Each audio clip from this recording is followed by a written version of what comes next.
Hi everyone, this session is about accelerating your development to extend with SAP BTP across SAP solutions.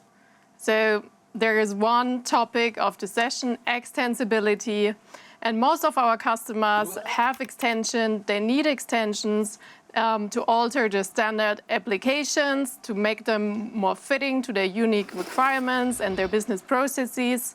But there is one thing that keeps coming up. Keep the core clean. And why? There are good reasons to keep the core clean.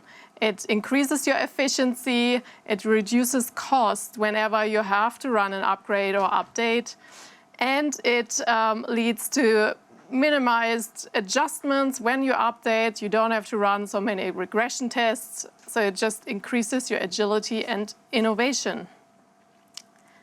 SAP BTP is the choice, the platform of choice for all your SAP extensions, especially for side-by-side extensions.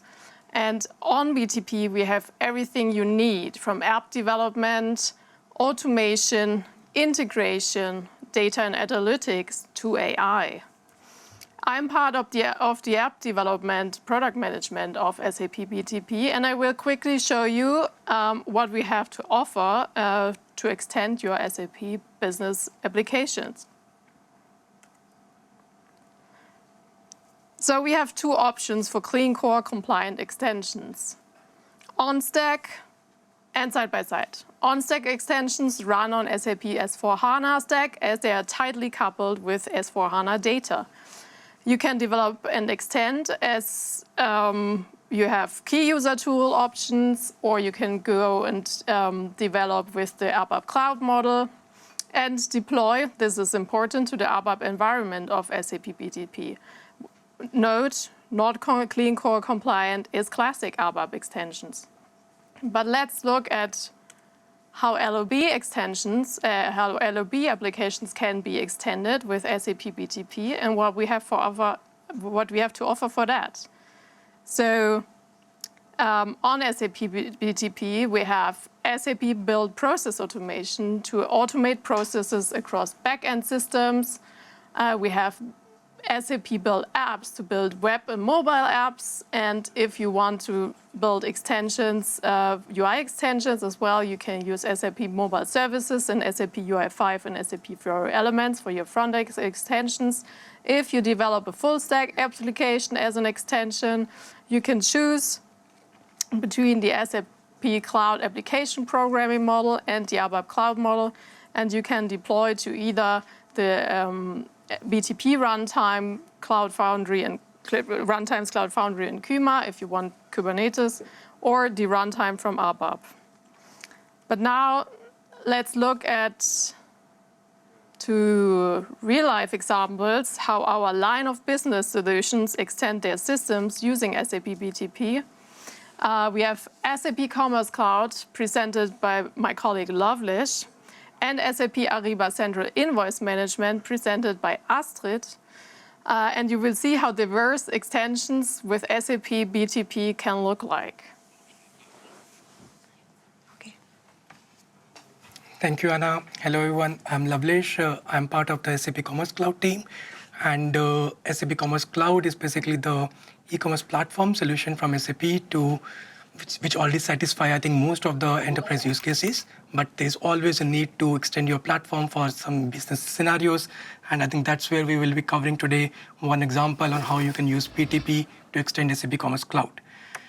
So I've taken a reference integration architecture diagram here. And as you can see, it's one of the most simplest use cases that I want to show here, that we can just also leverage Kyma, which is one of the offerings to run side-by-side extensions outside SAP Commerce Cloud in BTP, and we can still get any use case to work it with. So you can see here that we are using webhooks or the events from SAP Commerce Cloud, as well as the solution APIs, which are the integration APIs, to basically interact with Kyma runtime. And here we run our side-by-side extension, which basically executes your business logic that you need to cover as part of your extension code. And then you can either interact or send data back to Commerce Cloud using the APIs, or you can also interact with other systems using the APIs and send the notifications or do any action based on the logic that you have done. So you can see it's very simple, and with the help of this, we are able to keep the code outside Commerce Cloud and keep the architecture simple enough. So today I'll show you one use case, one live demo, where we will see how this reference integration architecture can be leveraged. So let's dive into that. Before I talk about the use case, Astrid, I have a question for you. Do you often buy products online, and do you keep reviews if you buy? Yes, of course I do, and I'm always asking what happens with my reviews. Yeah, I also wondered that as well, and that's why I thought of this use case, that it would be good if we can, understand the sentiment behind the reviews that the customers are giving for the products that we are selling on the platform, and that's exactly our use case for today. Right. So again, this is one reference architecture for executing this use case. It's very simple enough. You can see, again, we are getting the reviews information from Commerce Cloud using events, and then receiving this into the Kima runtime environment, where we have two modules, one for basically generating a cloud event based on this review, and then using that cloud event to understand the sentiment behind that review. And then at the end, we could then leverage this information to send notification to any platform. It could be Slack, like I will be showing in just a minute, to understand, okay, whether the review was positive or not. Or it could be, for example, SAP Sales Cloud, for which we have a native integration with Kima, and we can generate or create a ticket or case directly in Sales Cloud whenever a negative review is given or a rude review is given. So let's quickly jump to the demo in real time. We'll see how it works end to end. Before I show you the actual demo, this is the code which is available publicly over the GitHub. And here you can see we have, like I mentioned, a couple of modules that we need for this integration to work. The first is the commerce impacts files. So we don't have to write any code in Commerce Cloud. We can just make use of these impacts files. So we can import them, and then we have the configuration enabled to basically start sending the reviews information into Kima. And then on the Kima side, we have few Lambda functions and one microservice. And first Lambda function is very simple. It's just basically receiving the webhook event and then generating a cloud event so that we can use this information later on. And that's exactly where our sentiment analysis function comes into picture, which actually is doing the main part to receive this event, and then use the content moderation service to identify and understand the sentiment behind the review and see whether the review is a negative review, it's a positive review, and if it is maybe negative or positive, whether it contains any false words or not, whether it is good enough to be published on your website back or not. So we do all the analysis as part of this function, and then generate a notification. Like I said, we will be using Slack for this use case, and otherwise you can also integrate with any other third-party solution as well. So let's jump to the real-life demo. So this is the Sparkettes front end that we have from Commerce Cloud. It's a sample electronic store in which I see we have one digital camera here. And let me see how the reviews looks like. Not so good, maybe. Oh, I know this camera. It's too heavy for me to be used. Oh, okay. Maybe you already have used it. Okay, that's good. Then maybe we can write that review itself.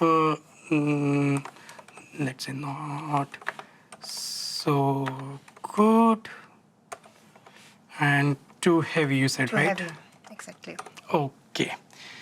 Before I submit, let's see if I have the logs enabled for these functions. Okay, I do. Let's give it maybe 1 or 2 stars. Let's give him 2 stars. Okay, 2 stars. I submitted the review. Okay, as you can see in real time, we got this event here, and we can see our Review details not so good, too heavy, and the sentiment score is 0.24. Customer sentiment is positive. Then we can see in real time whether we received the notification or not. Okay, we have received the notification that, okay, we have the review and we can take a necessary action if required on the basis of this. So as you can see, with the help of simple code, which we deployed very easily to Kima, and we are able to extend our reviews information and generate some sentiment analysis out of it and take some necessary actions out of it. So yeah, that's all from my side I wanted to show from Commerce Cloud. I will now switch it over to Astrid, my colleague, who will be showing another use case that we have to extend SAP Ariba Central Invoice Management using BTP. Over to you, Astrid. Okay, thanks, Lovlesh, for sharing your example from the commerce world. Yeah, my name is Astrid, and I'm working in the product management within the procurement product team. And I will show you an example from my area how to extend our application using side-by-side extensibility. Well, SAP Ariba Central Invoice Management is SAP's solution to receive and manage supplier invoices. It's built based on the best practices published in the BTP's Developers Guide, which was published today. So, for example, SAP Ariba Central Invoice Management is built using the CAP model and built in Node.js. It's integrated to S/4HANA Cloud Public Edition as a backend system for later on processing the invoices. On this slide, you can see the very basic business process of receiving invoices until the payment within the S/4HANA Cloud system. So our business process is covered by SAP Ariba Central Invoice Management and is one of the basic business processes within one company. We have an OCR recognition service included in our solution. Here we are using the document information extraction service from BTP, which is a machine learning AI, artificial intelligence service of BTP. But it's often the case that customers already have an OCR service up and running within their company for other projects or maybe from former times, and you want to integrate your third-party OCR solution into Central Invoice Management.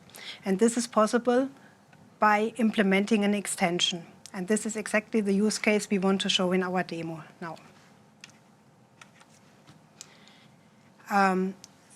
As I mentioned before, SAP Ariba Central Invoice Management is completely built on SAP BTP. You can see here some building blocks or some basic building blocks of Ariba Central Invoice Management. So we are using some BTP services like AI services, document information extraction service, or the business rules framework, and so on. And within our demo now, we want to leverage the inbound channel to upload a PDF file to Central Invoice Management, pass it through the inbound service, and put it over to the external processing task. This is our framework and our extension point to plug in external processing services. Our external processing service we also built in BTP, and we will call an alternative OCR solution. In that example, we were going to call the Google Doc AI as an example third-party OCR solution. Okay, then let's move over to the demo.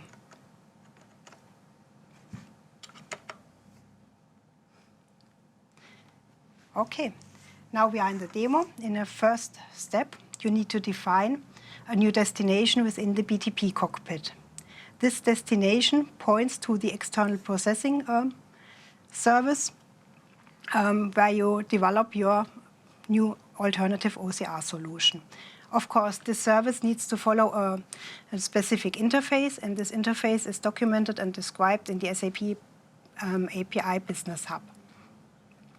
And of course, you have to maintain a special attribute, a purpose of this destination, which is set to OCR, that this service destination can be used in further processing steps.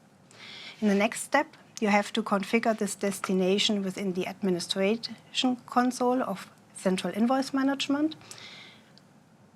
The default document information extraction service needs to be deactivated, and the custom one needs to be activated. Based on the purpose which was set before, only the external OCR destination, which we have created in a step before, can be chosen here. With saving these changes, all configuration is done, and we can switch over. So the first 2 steps you have seen are just one-time activities. You don't have to do that very often. It's just one-time configuration. Let's move over to the AP Accountants view of Central Invoice Management. In the first step, I will upload a supplier invoice using the manual upload app here. After entering some administration data like the company code and the description, I choose a PDF file which I want to upload for testing purposes. I just select the PDF file and start the upload. With the upload, several background steps are triggered. The first background step is the data extraction step. And here we are now in the debugger, just to be directly in our external OCR step, in our method to call the external OCR. And as you can see here, the file content is passed as an import parameter to this method, because this is the file we want to analyze using the external OCR service. First of all, some variables are set and the client is initialized, and we pass the PDF content file to the request as an import parameter later on. The most important step is now here. We process the document with the external OCR solution. In that case, we call the Google Doc AI service. So this is the most important step now. The data is now analyzed, coming from Google. Can we also see this data? Yes, of course. On the left-hand side, you can see the returns, what is returned from this external OCR service. You can see an array or multiple arrays with the different fields which have been extracted. If we have a closer look now of one of those entries, you can see here that the currency has been extracted with the value euro and a confidence score of 76% in that example. So this array is very unstructured, and now we need to map the data back to a more invoice-friendly data structure. And first, the data is now mapped back from the array data to an OCR structure from Google, which of course does not fit to our Central Invoice Management data structure. But you can see here, for example, the 2 line items which have been extracted with a description, unit prices, and so on. And now we map back the data to the Central Invoice Management structures. So we have more fields which we can validate and so on. And this is also the point where you can easily add checks, or for example, if the supplier is valid or not, or if it's a known supplier or not. Or you can also call an additional external service to check, for example, the text data or something like that. Let's do the mapping of the items here, or the text data in that example. And once all data is collected, you can see them as well here on the left-hand side in the variables. If messages would have been occurred, it can be put into the messages fields as well. And you can see here the line items which have been extracted, and also the header data like currency, document date, and so on. After that, the data needs to be passed back to the calling framework of the system. To have a more developer-friendly view, we also executed the method in Postman to see the result as a JSON file, the header data, text data, payment information, and of course the line items. Let's have a look back into the accountant's view.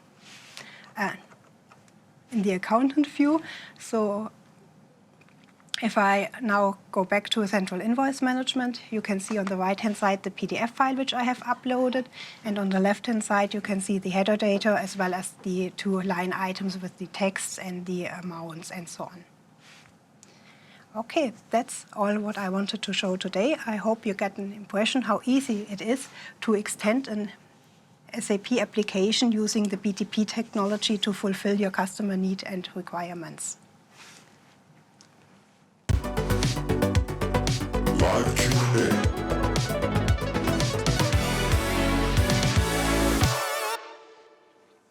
As you have seen, extensions on BTP of SAP standard applications can look very diverse. In Lovelesh's example, he just used the runtime and built a Kuma function. In Astrid's example, she used the cloud application programming model and extended to an external service. Let's see what questions we now have from the community.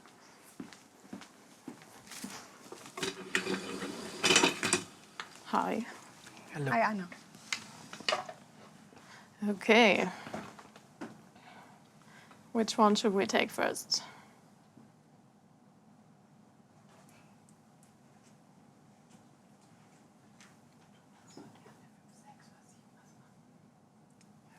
How do you segregate the use cases for BTP integration and BTP extension? When to use which, as it seems extension would typically mean some UI needs to be developed somewhere.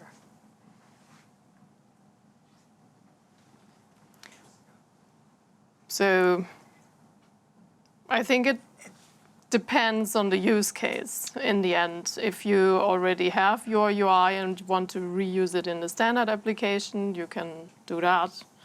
Or if you want to have it more separate as a side-by-side running application, you might rather use the extension scenario than an integration. And as you have seen in my example, I also used only the BTP extension framework, so without using the BTP integration suite here. And we also don't have an UI developed for our extension. It happened just in the background. I think there is another question. Could the GitHub link be pasted here for earlier example of the sentiment analysis use case? Yeah, I think we can do that. We can do that later.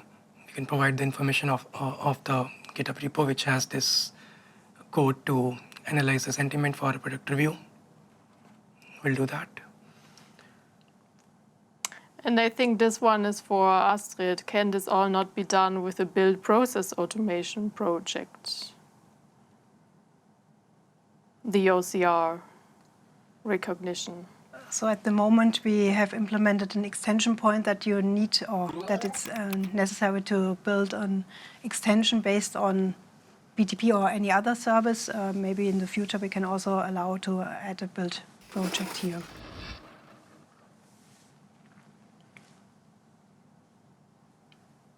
Maybe, Anna, this is one for you with the ABAP environment. What are the valid scenarios to extend business processes using BTP ABAP environment? Do you have any use case? When to use developer extensibility.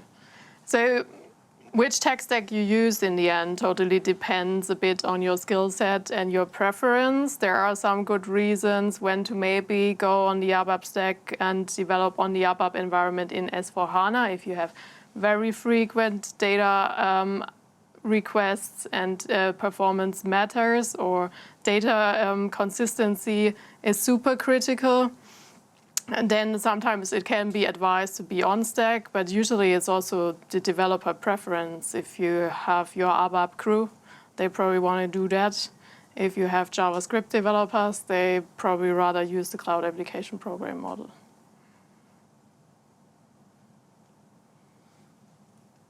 What else could we take? And there is one about Cloud Foundry and Kuma. Maybe, Lovlesh, that's one for you.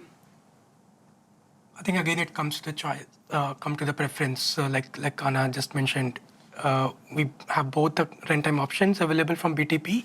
It is just that for my example, when I was showing for the SAP Commerce Cloud, we have native integrations with Kuma, and that's my only reason why I wanted to use Kuma runtime as an example for showing this use case. But you are free to choose Cloud Foundry as well.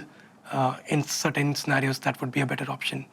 And I know in the community there are some articles also comparing Cloud Foundry and Kuma based on performance and use case. Maybe check them out and head to the SAP community.